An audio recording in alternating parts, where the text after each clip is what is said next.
people wake up in the morning and feel a sharp pain in the bottom of their foot or heel when they put pressure on it. It comes and goes throughout the day and they don't know why. Sometimes it feels better and then it gets worse again. They probably have plantar fasciitis. The plantar fascia is a connective tissue at the bottom of your foot that goes from the ball to the heel.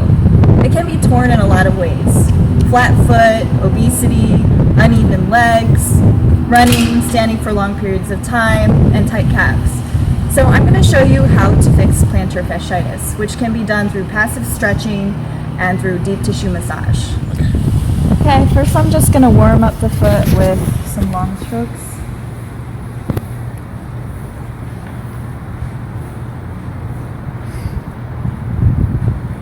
And I like to be very gentle with the back of my thumb and get some of the insertions. It's going to start to get painful when you get into the meat of the plantar fascia, which is more towards the center. But it's definitely going to be a painful massage because the fascia is slightly torn, but it's still safe to massage. And as long as you check with the client her pain tolerance level. How do you feel? Okay. And don't dig in too hard, but give enough pressure so that you're actually going deep enough to help the plantar fascia. And to do some shiatsu points.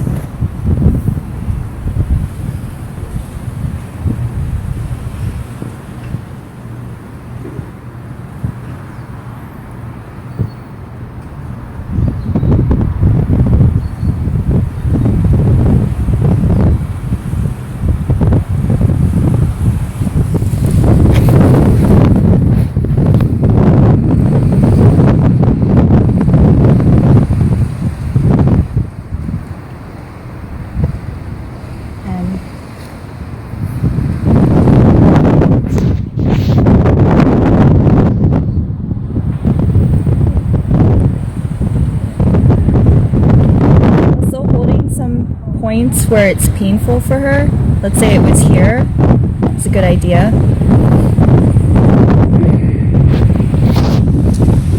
Some static holding.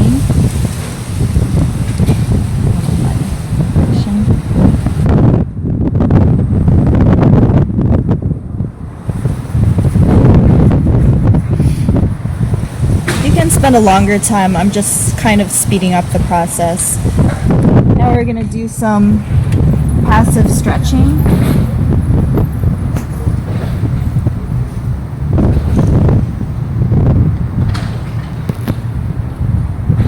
And kind of get different angles of the foot, not just straight on.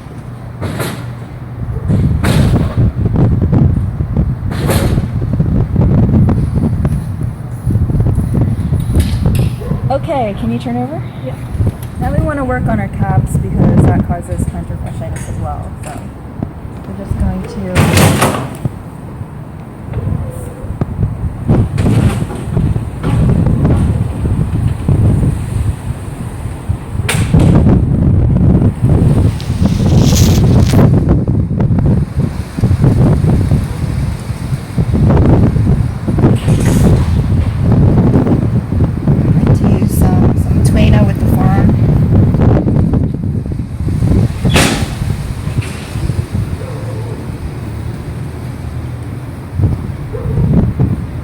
elevating her knee with my thigh so that there's not pressure underneath that when I'm pushing into her calf.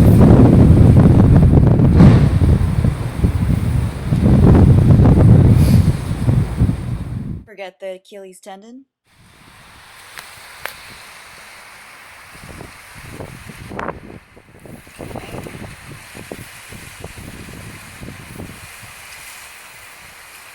And then once again, spend a longer time on this than I am. Right? Now there's exercises you can show people to strengthen the bottom of the foot so they can help their condition because their foot is very weakened from plantar fasciitis. And I'll show you that right now. sure. Try to use the 4 digits of your toe, so perhaps like this. Ah, I see. There we go.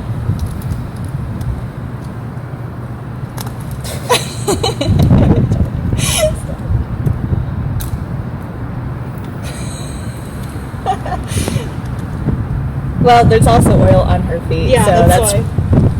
Anyway, that's basically, you have the person attempt to pick up the pen with their toes. And I'm pretty sure she can do it. She just has oil on her feet. Yeah, it's making it pretty difficult. I was doing it yesterday. We're gonna pull and hold that stretch for a good 30 seconds.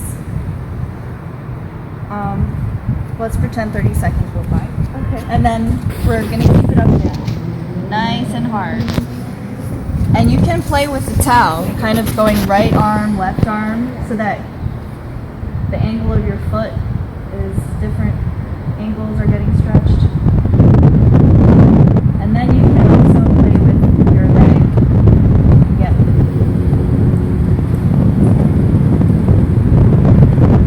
So it's good to actually do like a whole half an hour to an hour of this. And it may seem really boring, but it's really medicinal. And just like really help that plantar fasciitis. And this is what you have to do. If you don't do it, you could have it for a really long time, and then it may become a really serious problem. If the problem persists, this person might have Baxter's neuropathy. This is a condition of the nerves, not the muscle. But massage therapists can still help this problem, and there's ways to check it out. Baxter's neuropathy is when the ICN, inferior calcaneal nerve, is getting compressed by 2 muscles underneath the foot. It basically runs at a 90-degree angle right here, and it runs off the lateral plantar nerve, and it gets kind of just stuck in between the abductor hallucis, which abducts the big toe, and the quadratus plantae, which runs along here, and it's just compressed in between the fascia. So this is a motor sensory nerve, and it innervates the muscle that abducts the pinky toe this way, which is the abductor digiti minimi. And it also may innervate the quadratus plantae and also the flexor digitorum brevis, which runs along here.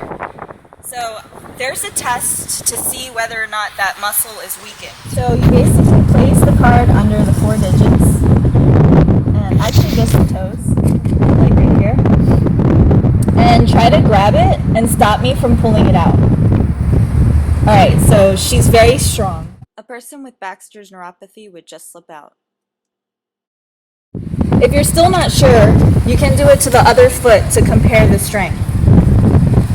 Now, it's very, very similar to plantar fasciitis, so I would suggest just doing that test, but to be more precise, I would suggest getting an MRI because it picks up the edema and fatty tissue from the weakened muscles. This position to show her that she could actually do it by herself.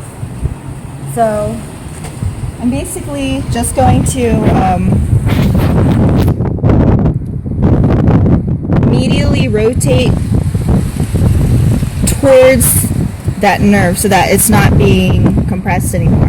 And then find a trigger point. Let's say it hurts her right here. We're going to hold that trigger point and then medially rotate for about 2 whole minutes. I would say time this because it's really easy to do it for a minute or less because it's very boring. So 2 minutes went by and you basically move the foot around so that the brain can